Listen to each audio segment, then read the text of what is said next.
Hello Okay. and a warm welcome to all of you today. My name is Dina Redinger, my co-host Sharon Weinstein. We have an esteemed guest, a very great guest for you today. So let's jump in and just wanted to just let you know that we have authored a book called Think Differently, 18 Strategies to Fix Broken Thinking. And we want you to engage with us today. We want you to comment in the chat. We want you to feel a part of our conversation today. We want to address the issues that are related to nurses and nursing and also the healthcare workforce. Our studies of those in leadership positions, we have found that success happens when we ask the right questions, but more importantly, solving the right problem. Our respective healthcare and writing careers make us uniquely qualified for this role today as facilitators. We invite you to be a part of the future program and being a part of the participation in this program as we go through this listening tour, which we do on Tuesdays and Thursdays at 12 noon.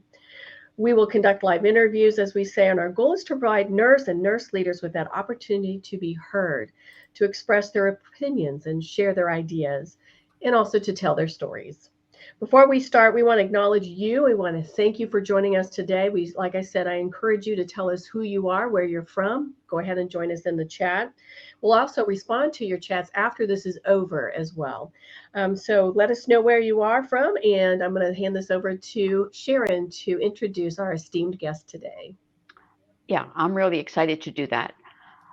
Our guest today is Dr. Bob Dent of Emory Healthcare. Bob is responsible for multiple healthcare systems within Emory, and I've known Bob for years, collaborated with him on multiple projects, and am so pleased to also be a co-collaborator with him on a project that we did for Lead for Excellence on this particular thing, and also when we both were published by Sigma Theta Thaw's publishing company.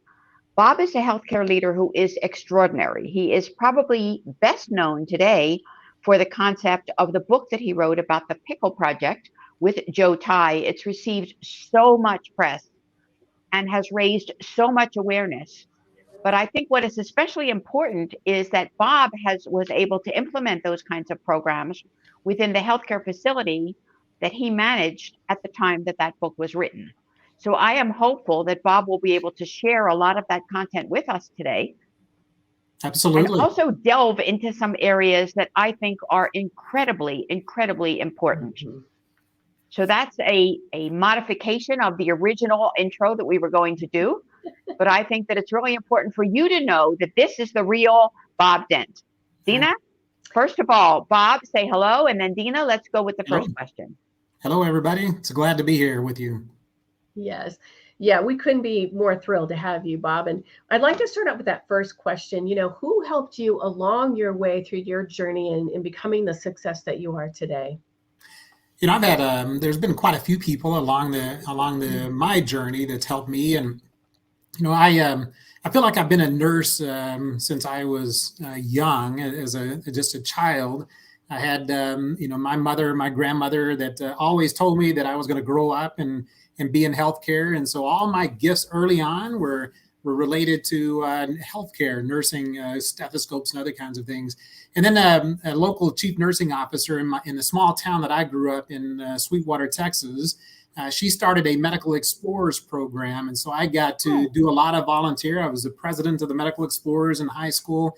I did my first set of compressions in the emergency department during a break and Christmas break and my senior year in high school, and that launched me into healthcare. That was Donna Boatwright. She's still there at that facility. As I went into leadership, not too long after I became a nurse, I'm a critical care nurse by background, but a great friend and mentor, Rhonda Anderson, out of Arizona. Yeah. And so Rhonda Anderson took me under her wings and showed me how to be a great leader, or a leader. Great as somebody that somebody else has to determine if I'm a great leader or not. But she taught me how to be a nurse leader, and I still contact her. I had a conversation with her last Friday, so we maintain contact throughout my career. She's been there, a go-to person, and there's been quite a few others. But relying on or having mentors in our careers is very helpful to be able to go through whatever we're going through, whether it's something tactical and technical within a hospital, or even your own personal well-being and those kinds of things. I think that that's really important. I want everyone to realize that your leadership experience or your healthcare experience, if you will, as an overview, it started with a nursing assistant, an LVN, an RN, an assistant director, a director. You have risen through the ranks. Yeah. So, and I've had experience not only in the acute care side, but long-term care. And then I've served as an interim dean of a local community college for a couple of years. And so I've had a good array of experiences throughout my career. I've been fortunate and blessed. Yes. And you also, though, were involved with the Texas organization of what was Nurse Execs, that's now Nurse Leaders, certainly AONL. You were recognized by Modern Healthcare's class of 2006 as up-and-comers. How old do you have to be, by the way, to be an up-and-comer? You have to be under 40. Under 40. I think it's way, way too late for me. Yeah. But clearly, that's something that is a real tribute to you and certainly the impact that you have had on healthcare. You must be so proud of your multiple accomplishments. What are you most proud of in your career? What I'm most proud of is, nurses, throughout the healthcare continuum, and those at the bedside, and being able to make sure that we have a strong workplace environment that's positive and healthy, that they can provide the best care. So working with teams are something that I'm most proud of. I've had an opportunity over my career to be able to mentor and coach, just as I've been mentored, giving back and mentoring and coaching others. And I do that on a regular basis. And I love visiting with people through that. Perhaps another, and you alluded to that in the opening, but the opportunity that I had with Joe Ty to co-author 4 books, and it's around values-based leadership and culture of ownership. And to be able to implement the strategies in a hospital and be able to take quality patient experience and other outcomes, really high in that department, based on the 3 essential elements, if you will, in a culture of ownership. And so being able to employ those things. And I think the last thing that I would mention is just the opportunity that I've been a nurse and nurse leader for 34 years. I've had the fortunate opportunity to be able to serve in different capacities and work with some great teams. So it's been really good. Wow. Now, excuse me, now I have to, ask the question. What are the 3 elements of ownership? Yeah, so the 3 essential elements in a culture of ownership. The first is about being emotionally positive. And so you're really thinking about emotionally positive. You mentioned the pickle pledge, and so that's a part of it. And so you're eliminating, bullying kinds of behaviors, toxic emotional negativity, being positive and doing those things. It doesn't necessarily mean that you have to always be emotionally positive, because you're going to have some down days. And as a team, if you understand that team concept around emotionally positive, you can be able to support each other whenever somebody's having a bad day or in those cases. So that's the first. The second essential element in a culture of ownership is about being self-empowered, taking the initiative. You don't need somebody to tell you what to do. So you're really doing what's right. We talk about this, this mantra, and I've got it posted on my wall, and I tell my people all the time, proceed until apprehended. If it's the right thing to do, for our patients and for each other, do it. If it's not, you're not supposed to do it, somebody will let you know and you can learn from it. But for the most part, proceed until apprehended. And we have a lot of thumbs up on that, by the way. Oh, good. A lot. Yeah. So people can really run with that. That's about ownership, really. It's not about being held accountable to anything. And then the third essential element in a culture of ownership is about being fully engaged. And when I talk about with my people here at Emory, in my departments, about being fully engaged, that's within their professional nursing associations, about being engaged in their professional governance structure, whether it's a unit-based practice council or others, but really being fully engaged in the work. And so really embracing those elements. So we have a question from John in Phoenix. How important is ownership?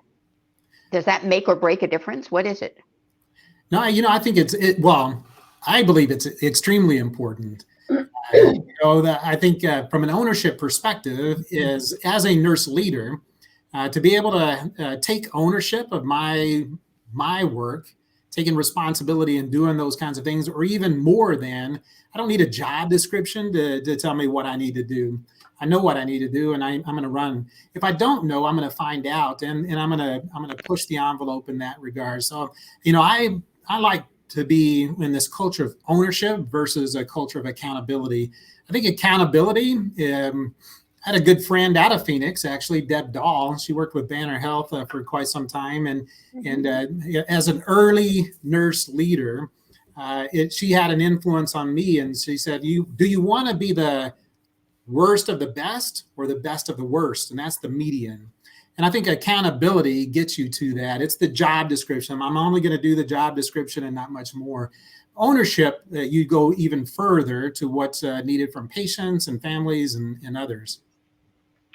Thanks, Jim. Bob, as a nurse leader, do you know personally a lot of nurse leaders in your position who go with accountability rather than ownership? Yeah, I hear it all the time. Yeah, I do. So it's an issue. I'm sorry? It's an issue. Some people go with, this is what I'm accountable for. I'm going with the job description. But how many of us can think beyond that box or beyond that picture and really own the situation? Absolutely. I think that's, helped me, going back to the successes or things that I've been fortunate to have is really thinking, differently, if you will, related to your book. But it is thinking differently in how you can do more, and the collaboration, between departments and other kinds of things. That's, taking ownership. You don't need to wait for somebody to come and tell you about your data. You're going to go and find out about it, or how you're going to work with some other department to be able to improve on that particular data. Right. I'm going to jump in here too, because there's something that you said, and this word's come up. This is the third time now, this word governance. And, governance has a whole lot of different meanings, I think, to it too. And Bob, I want you to speak to the governance of self, because that's what I hear. How do we create the governance of self? We've got the governance of units, but you're kind of really talking about the governance of self. Right. Yeah. And so that's, goes back to, some of those, the three essential elements in that culture of ownership is that governance of self and how you show up, your attitude. I always talk about the team steps has a simple mathematical equation to positive outcomes or outcomes in general. And that is knowledge plus skill plus attitude equal performance. We know the knowledge and skill, we test for those kinds of things and we complete our competencies in there. So the biggest part of that equation to get to performance is attitude.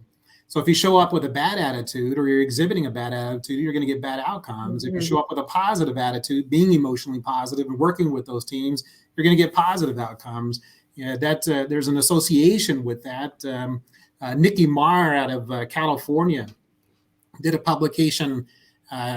She did a publication, but she did a presentation at the Magnet conference several years ago and associated toxic emotional negativity to less communication between the teams and less communication between the teams, people not wanting to bring up certain things that then led to poor outcomes or bad patient safety.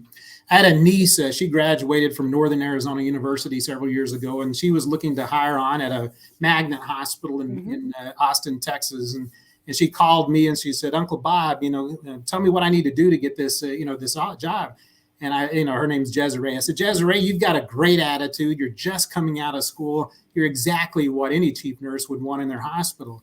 Your job then is to go in and interview them. What are their outcomes? If their outcomes are not really good, you might think that there's incivility, disrespect, bullying, and other toxic kinds of behaviors in that department. Wow.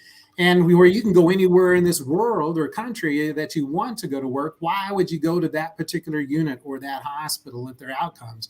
And so we own that, as leaders, nurse leaders, we own how we're going to set up our departments and be able to attract and retain people. I've got another burning question. That was powerful. Go for it, Dina. Go for it. I'm really still absorbing. Excuse me, this toxic emotional negativity.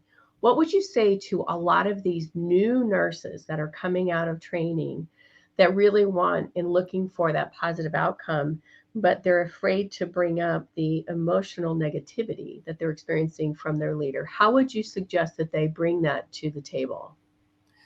I talk to new grads. I just had a conversation with residents just completing their 1-year residency program this morning. I encourage open, honest, transparent communication. You have a voice, whether it's in huddles, whether it's at your professional governance. There's different ways that you can bring that up. If they're uncomfortable with a leader, there is an escalation process for that. We shouldn't tolerate that. And that's one of the things, in my prior organization with Midland Memorial Hospital in Midland, Texas, we implemented a lot of things around the pickle pledge, and we've talked about that a little bit. But by saying that as a small group throughout the hospital at every huddle, we created this situation where everybody understood the behaviors that we bring to work. And so what we saw was those people who had a negative or toxic emotional negativity, they worked themselves out of the hospital because they no longer fit into this culture, versus the large group of people. The bell curve of that is that up to 80% of people are going to be generally engaged to highly engaged. You have about 10 to 20% of people who are going to be highly disengaged in that. Those are the people who are generally toxic. So it's not the majority. And so generally you're trying to help the majority outdo that small minority of people who are going to be toxic in their departments. And creating that culture allows for that. Wow. That's powerful. It is powerful. Let's talk a little bit about you. Okay. We all know how important it is to be in a positive work environment that is so supportive of one's mental, emotional, physical, and beyond health. It's in those kinds of environments, the non-toxic environment that we just mentioned, in which we not only thrive, but survive. We also all know that there's a tremendous focus right now on the workforce, on mental health, and on the capacity of nurses to be their very best, to do what they need to be able to do, and still do it within the confines of an environment that may or may not support them. How have you managed your own personal well-being and personal struggles over the past couple of years? Good question. That's a great question, and I'll tell you right now, just thinking about that, what's called a subjective unit of distress, or that anxiety, from an emotion, that's evoked a little bit in me. I've been a nurse and nurse leader again for 34 years, and I feel like I feel like I give my all to the nursing profession in a lot of different cases. But the last 3 or 4 years has been extremely challenging. I remember, once COVID, came into our hospital, in March of 2020, which is, almost 3+ years ago. You could see the fear in people's eyes. They didn't, nobody really knew what they were getting into. And working long hours. I think, we were working 16, 20 hours a day, coming in early in the morning. I'm generally an early morning person anyway. I'd come in between 3 and 4 o'clock in the morning on a given day.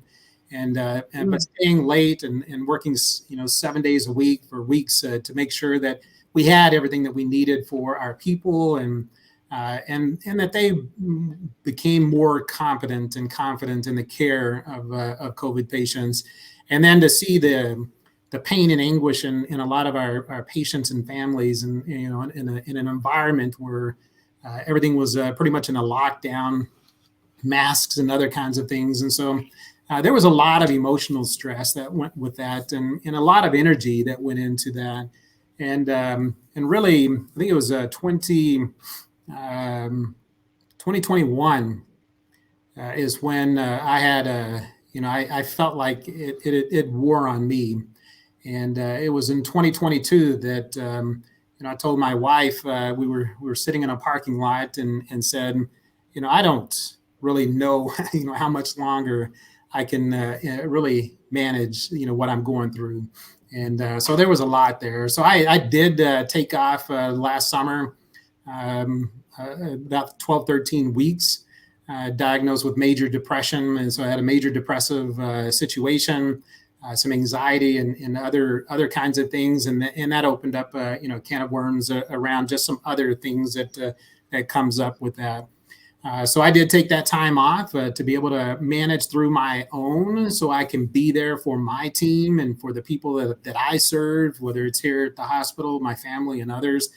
I don't think I'm out of the woods yet. I think that, I'm still working through, therapy associated with that. But I am better, so there is a lot of positive things that have come through that. I've learned a lot around doing more, taking care of myself and helping make sure that my teams are taking care of themselves. And so I check in with them regularly and make sure that they are doing okay, because I think a lot more people are struggling with their own mental health. I've had leaders that I've been openly sharing, some of my journey along this particular pathway with.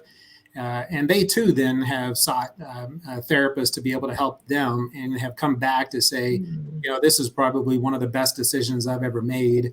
Exactly. We're working through that. And so it's challenging to be able to work through it. And there's a lot of really good things that can happen by working through some of that. One, being able to recognize it, two, being able to address it, and then staying with it. Yeah, I agree. I think it's very important that A, we know that we need help. Mm-hmm. B, we know where to find help. And C, we take the steps needed Mm-hmm. to manifest that help so that we can, in fact, feel better, get better, and be better. Dina? Yeah, I just wanted to acknowledge you, Bob, just by being vulnerable here with us on the show, because let me tell you what, that's a hard issue to talk about. And a lot of people don't want to talk about it. They want to shove it to the side. And by bringing it up and putting it out there for people to say, you know what, everybody's dealing with a lot of these things. You're not alone.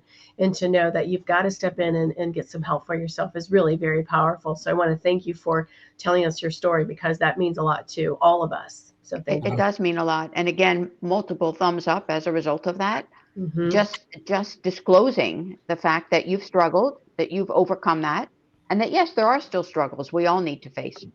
Yeah. Being aware of that. I'm sorry. I was going to ask, how did Emory respond to that? How did the health system respond? Great question. Yes. That is a really good question. And that was a significant concern of mine. And so I, before, taking the time off to address my own mental health, I had to work through what my plan B and other plans would be in the event. But everybody was very supportive. And my chief nurse executive, Sharon Pappas, very supportive, and the team here in my DeKalb operating unit and the others that kept in contact with me and carried on. So that's the other good thing. We've got great teams that are in place, and they'll do great things in your absence, and so you can take care of yourselves.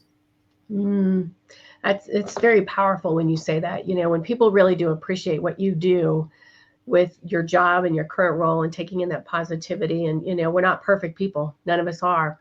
There's going to be times when we need to kind of step aside, but know that other people have your back is very powerful. Bob, I'd love to hear what would you tell your younger self sitting in the seat that you are today? Yeah, that's a really good question. And I think, my younger self would, it would be almost the same things that I would talk about in the 3 essential elements in the culture of ownership, and really taking the time. I tell people, within that are new into the nursing profession, one, it's a great nursing profession. It is a small world, even though there's up to 13 million nurses around the globe, but it is still a small world. You've got a lot of support in there. I remember, as an early person, just being a sponge for everything. So every class that would come up, I would take it and really learn. That was both as a clinician, as a nurse at the bedside, as a critical care nurse, and then the same thing in nursing leadership. But it wasn't, it wasn't until 2005, some 20 years after I became a nurse, that I felt like I began to give back to the nursing profession. So the first almost 20 years, I was learning and developing, and really relied on my mentors and others for that. But it was like I said, it was that it switched right then, and I began to give back to the profession in a lot of different ways. And so being engaged with the profession is very important. Giving yourself grace and give yourself time to be able to learn through a lot of things that you're going to learn. There's a lot of ways that you can practice nursing. Wow, I love that. We have a comment here from our mutual colleague Claire. Vulnerability in leadership gives permission for others to be brave. I truly agree, don't you? Oh yes, absolutely. Yeah, and that's hard. Powerful That's statement. hard. I'm coaching. I'm doing this executive coaching, and I've got several clients, and I had that conversation this morning. There's an element of being afraid of outcomes, and by being afraid of what comes, even in the midst of getting positive results all the time, but in that being vulnerable is going to help you learn and develop and grow in that too, and be able to to talk about sensitive kinds of subjects as well, and being vulnerable in that part as well. So to fear is human. We're all going to have fears. So if we can step into the fear, not ignore it, and say, how can we move through it so that we can conquer it on the other side? Well, I can't wait to hear what happens the next 25 years then. Back to you, Sharon. Yeah, we've had some really interesting comments today. You have certainly raised awareness of an issue that is so critical to each and every one of us. You talked about how Emory responded. I applaud their efforts. That is absolutely amazing. Not every organization would respond that way. If you would just take a moment and share with us, how did your direct team respond? Well, one of the things that I did with my direct team, before I left, I called a meeting, and they all sat in my office. It's not a very big office; it was a standing room only, and I shared with them, what I'm going through, and I don't know where this is going to go. And so it was quite emotional, to be able to say, I'm in this, this depression, and I asked them, I had already mapped out who was going to be responsible for what over the time that I'm gone. And I had talked to them one-on-one beforehand. And so, but by having that conversation with the team, I felt like they accepted it, and they were much more supportive and kept in contact. With my executive leadership team, my colleagues there, similar, I sat with them and let them know this is where I am right now, mentally, emotionally. I'm exhausted, I have fatigue, I'm depressed, and I need some time to be able to recover so I can be my best self. And so they too were very supportive of that. And then, my team within Emory, the CNOs, to let them know as well. So I think being open and honest about that up front. And so it wasn't I don't know where Bob is. Everybody knew that Bob was out taking care of himself at the time, and everybody rallied around those things. And so I got a really warm reception, welcome back whenever I did come back that 13 weeks later. I really liked, I was smitten by that whole concept of not where is Bob, but welcome back, and people being aware of the fact that you were not there. Yes. We appreciate that. That's a huge step in an organization powerful to allow that to happen. It is very powerful. So we talked about what you might tell a younger version of yourself. What is it like today for you? If you'll just take a second, we're very close to an end. How do you feel today? How are you? I'm doing well. You. Yeah, things are going well. The COVID and this healthcare system is struggling financially, and so really reeling from that, and really working with our teams, around those kinds of things. The nursing profession in and of itself, I think there's a lot of opportunity, continues to be a lot of opportunity there. Exactly. And developing nurse leaders, and so there's a lot there. So I'd mentioned that I'm working on my coaching, certified coaching as well, so I can do better at asking questions. And with my team and with the leadership development here at Emory, and to be able to help others out as well. So, I'm doing pretty good. That's great. You have been and are a role model for all of us. Yes. Nursing staff, nursing management, middle management, upper management leaders, healthcare Yep. organizations in general. And I applaud everything that you have done Yes. to really take those steps that are needed to create a career of which you're really proud, but to have contributed so very much to our profession. Yes, Oh, I thank love you. that. And I have one takeaway from everybody. And I've taken a lot of notes here, Bob, with everything that you've said, but I think it's incumbent, I should say, upon all of us to ask, where's Bob? How's Bob? Where's Sharon? How's Sharon? How's Dina? Start reaching across the table. Let's ask people, like, where are they and how are they? And I think we all Great need point. to be taking on that responsibility as we go throughout, our lifetime. So thank you, Bob, for today. I appreciate that. And Sharon, I'll let you close us out. Thanks. That was a great point, Dina. I'm so glad that you raised it. It is time for a close. An invitation for you to join us once again on Tuesdays and Thursdays at 12 noon Central, 1 p.m. Eastern Time with nurse leaders who are creating our future, managing our present, and really taking us toward next steps. So again, thanks, Bob, for being with us today. It's time for a close. We'll be happy to share this recording with you so that you can then share it with your respective network. And thanks again for being with us today. You are making a difference. Thank you. Thank you. Thank you. Thank you.